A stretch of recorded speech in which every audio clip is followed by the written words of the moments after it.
Honourable Member for Edmonton St. Albert, and I'll hear him now. Thank you very much, Mr. Speaker. I am saddened, but I feel the need to rise today on a question of privilege because I believe that on Monday, November 23rd, a member opposite deliberately misled this House. Say it's not so. I do not make that suggestion without pause and reflection. It is a serious, serious accusation. But Mr. Speaker, Erskine May 22nd edition at page 119 states, and I quote, "The Commons may treat the making of a deliberately misleading statement as a contempt." In 1963, the House resolved that in making a personal statement which contained words which he later admitted not to be true, a former member had been guilty of a grave contempt. This occurred, Mr. Speaker, the allegation that I'm making during the debate on Bill C-36, an act to abolish the so-called faint hope clause. The honourable member for Burlington quite rightly asked the member for Notre Dame de Grace Lachine why, if she supposedly supports the bill, that's the bill to abolish the faint hope clause, why she voted against the bill at committee. During the debate on this point, the member for Notre Dame de Grace Lachine said, and I quote, "If in fact the minutes of the November 16th meeting of the standing committee indicate that what he has said, I will ensure that those minutes are corrected, because every single member at that meeting knows very well that I did not vote on any of the questions that were put to the committee regarding Bill C-36, including whether or not the title should pass, whether the bill should pass, or whether 500 new copies should be printed." Wrong.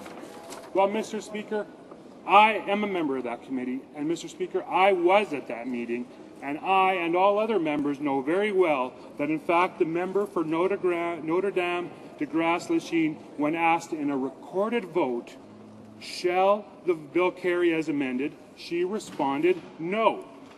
The House need not take my word for it. If you check the audio recording of the meeting of the Standing Committee on Justice and Human Rights on November 16, 2009, at the 34-minute and 18-second mark, you can clearly hear the member for Notre Dame de Grace Lachine say no when her name was called by the clerk in order to vote on the following question: shall the bill carry as amended? Mr. Speaker, this is why the minutes of that meeting also have the member listed in the column under nays.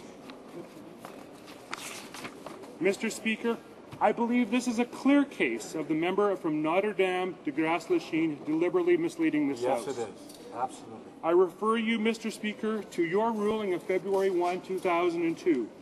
In that case, the then Honourable Member for Portage-Lisgar alleged that the then Minister of National Defence deliberately misled the House as the Minister of Defence in 2002 left two differing versions of events on the record. In your ruling, sir, you referred to Marleau and Montpetit at page 67, and I quote, "There are affronts against the dignity and authority of Parliament, which may not fall within one of the specifically defined privileges. The House also claims the right to punish, as a contempt, any action which, though not a breach of a specific privilege, tends to obstruct or impede the House in the performance of its functions, or that obstructs or impedes any member or officer of the House in the discharge of their duties," unquote.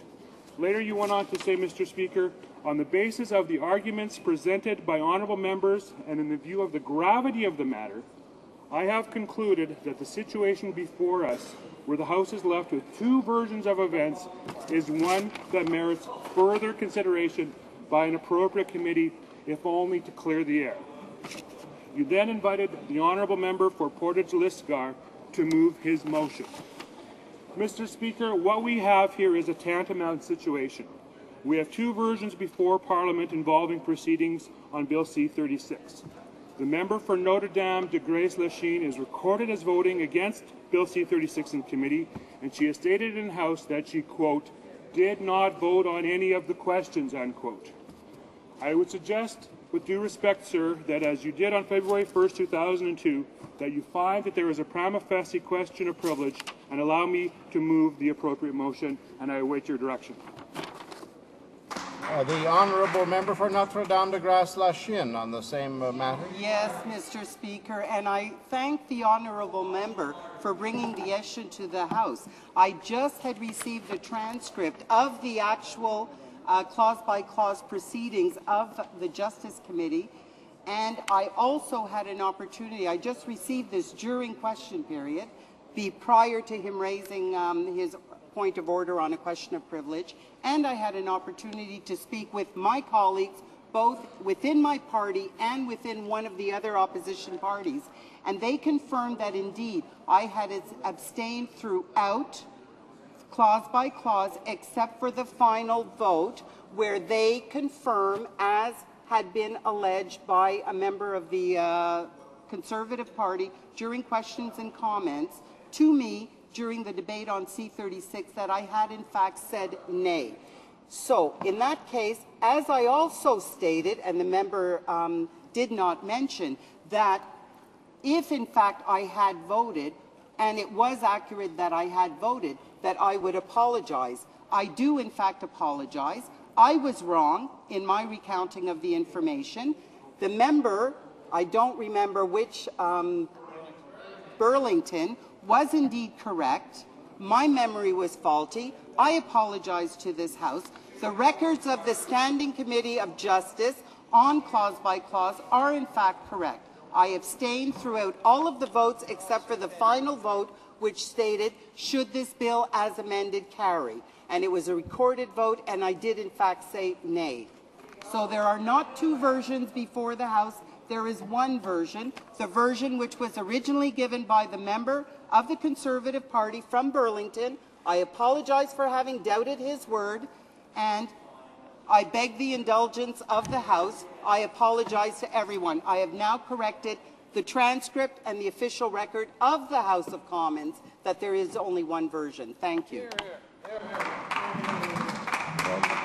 In the circumstances, I think that disposes of that question of privilege. Okay.